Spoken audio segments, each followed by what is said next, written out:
Well, it's a very rainy day. Today is our Order of the Arrow Lodge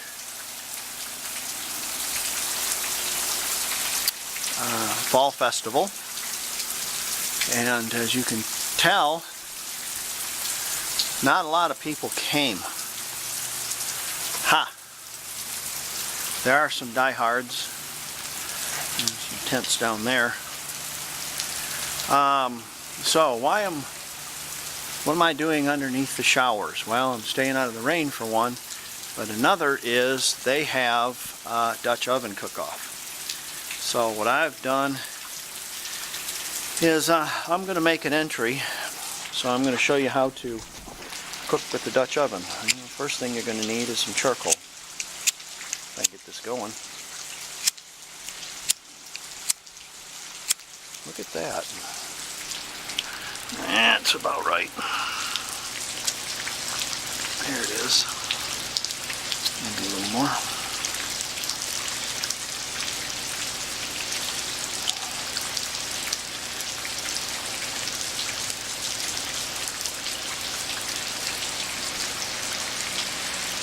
There we go.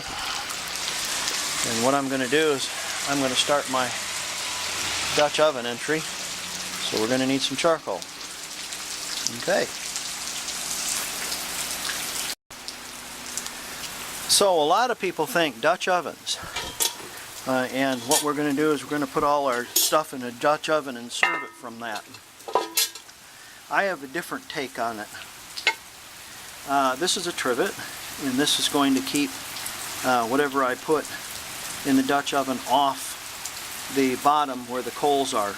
I'm a welding merit badge instructor, so with one socket and another socket they make a scroll. I teach them how to bend a scroll and then put it together and weld it. So I have these as their useful project, and what it does is you put it there and then you put your dish or whatever on top, and as long as it's got an air space around it, it doesn't burn. A lot of people take their stuff and put it right in the Dutch oven and then put it right on the fire. They might put a liner or something in it, but the deal about that is it will burn so easy. And then they serve their dish in their Dutch oven, which is fine. It's okay. I just have a different take on it. And what I'm going to do is I'm going to use a glass pie dish, and I'm going to make pies. I'm going to make an apple pie, and I'm going to make a pumpkin pie. So stick with me and I'll show you how this is all done. So I have my glass dishes. I like to put a little olive oil down on them first before I put my crust on. You can make your crust any way you want to, or you can buy ready-made. So I'm a big believer in everything from scratch. There are 4 ingredients I'll tell you that I put in this pie besides a crust. They are this, this,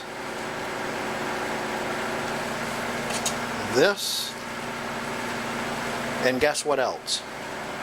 You can guess. If you put all the apples in there and then just dump all the stuff on top, the pie will have to work to mix everything up, so it will become resentful and it won't taste very good. So if you layer it and put a few apples and then cinnamon, then sugar, and then butter, and then apples, and it will become less hateful and it will taste better.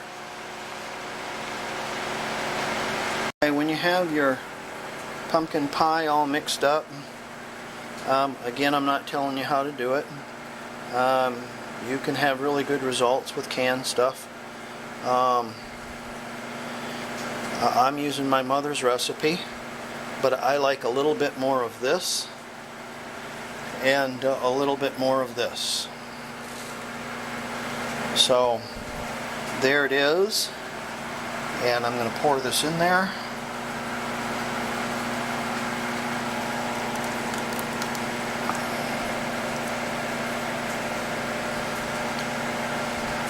And then smooth it all out.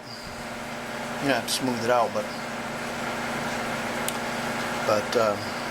yeah.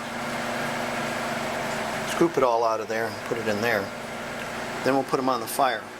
Since presentation is part of this, of course, I'm going to do a little artwork in the top, so of the pie, and let's get them in the Dutch ovens. Because the pie is crowned and the Dutch oven is low, I've opted for half-inch spacing instead of inch spacing, or 1.25 inches, and I do that with some tin foil. The pumpkin pie will be just fine on the trivet because the top will not come in contact with it and there'll be enough space. Like so. Now you have plenty of room where the lid will not contact the pie.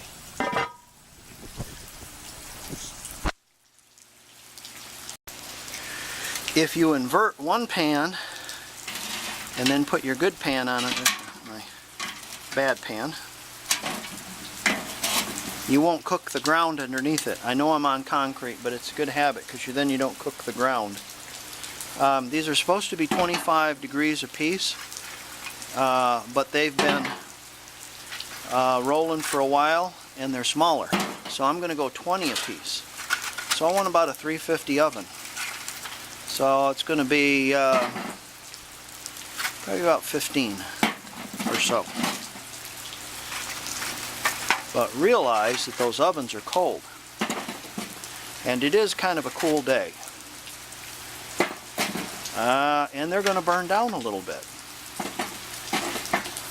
So by the time they get the ovens heated up to 350 degrees and burnt down, so we got 2, 4, 6, 8, 10, 12, 14, 16, 18, 20.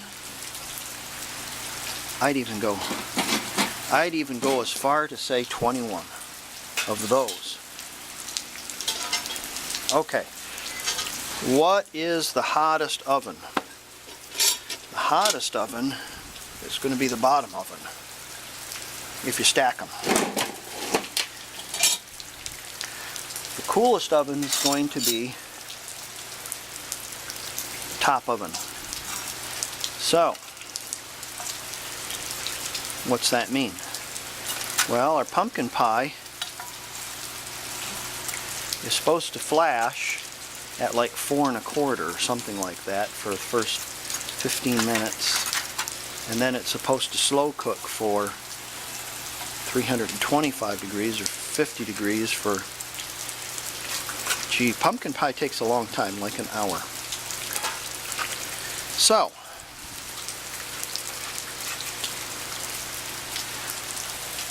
apple pie takes a little bit less. Make enough charcoal, Dan. Well, you better get after it, son. Alright. Looks like I gotta make more charcoal. A lot more. So, probably what we're gonna do is, I made my charcoal a little late, or a little early rather, and it got small. So, gonna have to make some more.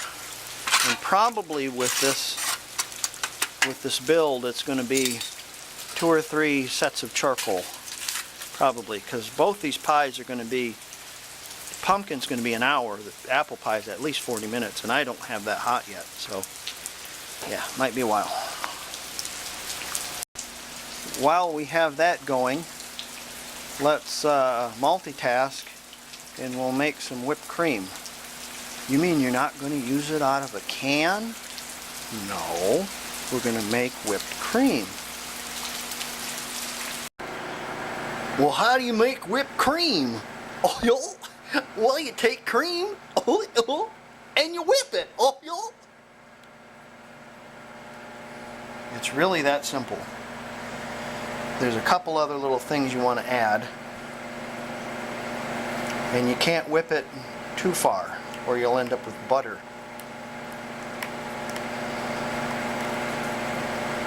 That's nice right there.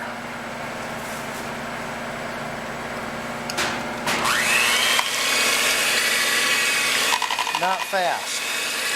Slow. And it has to be cold.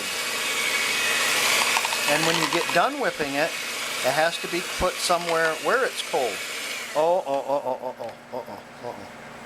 We want decidedly less spiders in our whipped cream. Yes, sir. Yes, sir. Less. Less spiders would be better. Okay.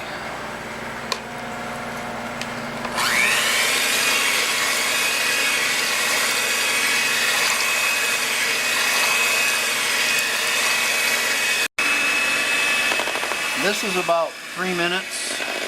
Our volume is getting a little bigger. What we're going to do is, when it's just on the cusp of becoming nice peaks and valleys of frothy whipped cream, we're going to put a little white sugar in it and a little bit of vanilla.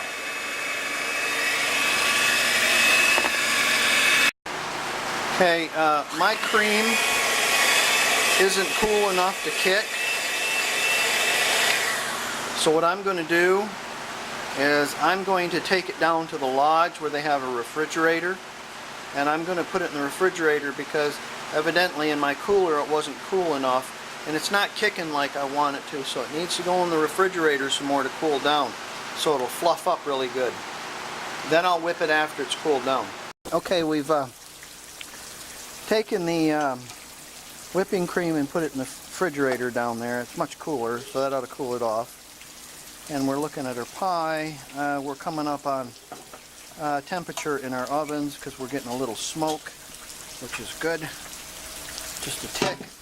And that tells me the vegetable oil they've been treated with is starting to burn off. Let's see what we got going on here. Coming along a little bit here. We're going to flip. We're going to put the one on the top on the bottom and the one on the bottom on the top.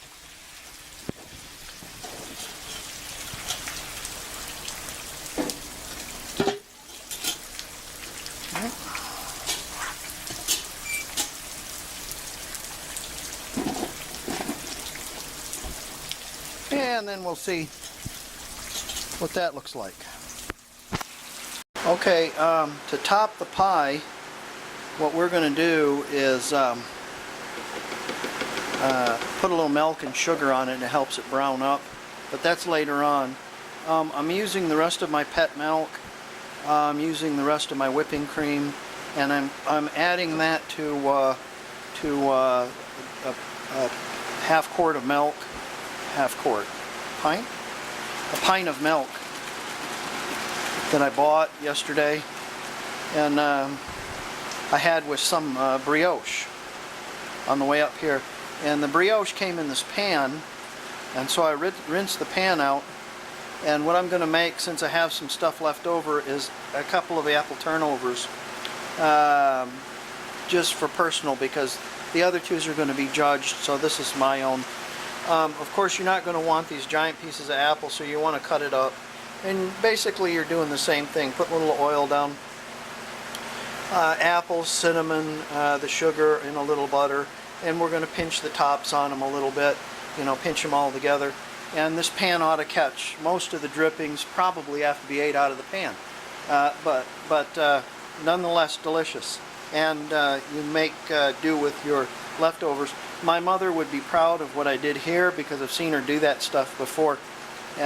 Just to try out things, she would add cream and pet milk to milk and try the top, see if it didn't brown at different sugars and stuff like that. So it's all a guessing game cooking, but it's science. But still, the tastes, yeah, you get it. Okay, let's make these.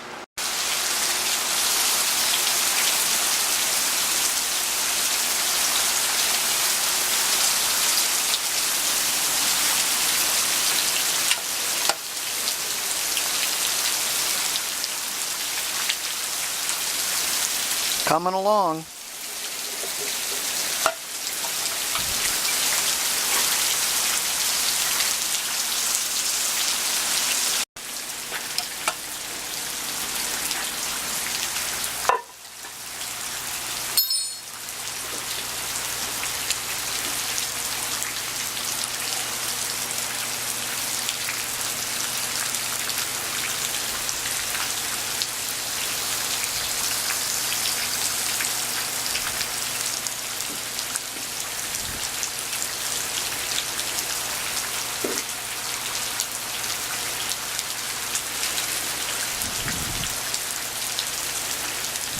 Ooh, bubbly, bubbly.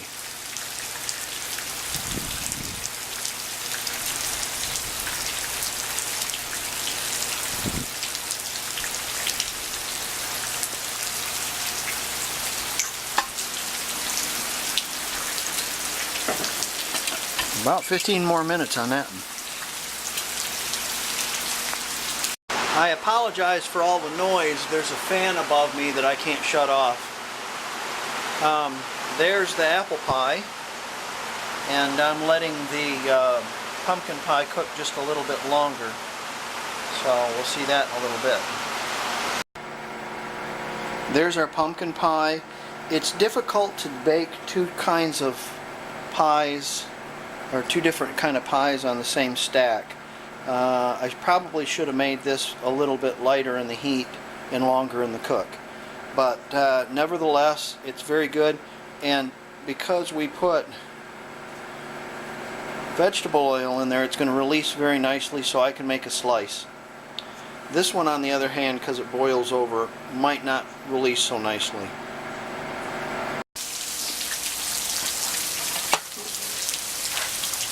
Those are getting close too.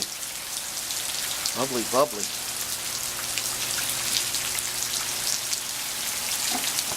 We'll let them go 5 more minutes, maybe. Okay, there's all three. Ooh. Bubbly, bubbly. Now I'll show you how to take care of your Dutch oven, because you didn't make a big mess in it, because you didn't have the food right against the cast iron. Yay! That's a pretty good idea, huh? Now I know you're not going to believe this, but when you take those off the fire, them are going to be hot. So don't try to clean them until they cool down a little bit. And then I'm going to transfer all to my good pan and knock out this other pan and let that burn all out. Okay, you can kind of muck out the overspill, and because this is a very nicely seasoned Dutch oven, it comes right out quite easily. It just flakes right out. I'm going to take that out of there. Take that. Throw that away. We're going to pour a little olive oil in it. Yeah, we're going to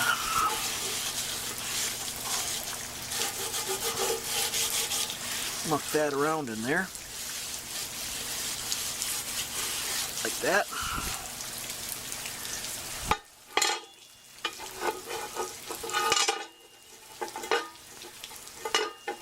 Put a little on our trivet.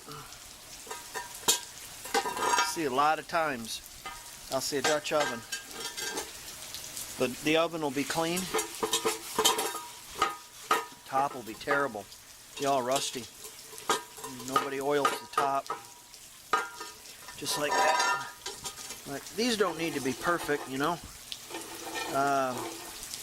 because we don't cook in them unless they're lined. But you want to muck out most of the junk and keep them good and oiled, like that. There you go. Now, this here paper towel is a clue, kiddies. What that means is that somebody has addressed that Dutch oven. And I don't mean, hello, Dutch oven. I mean they've taken steps to clean it out and oil it. That's what that flag's for. Alright, I'm going to do the other one now.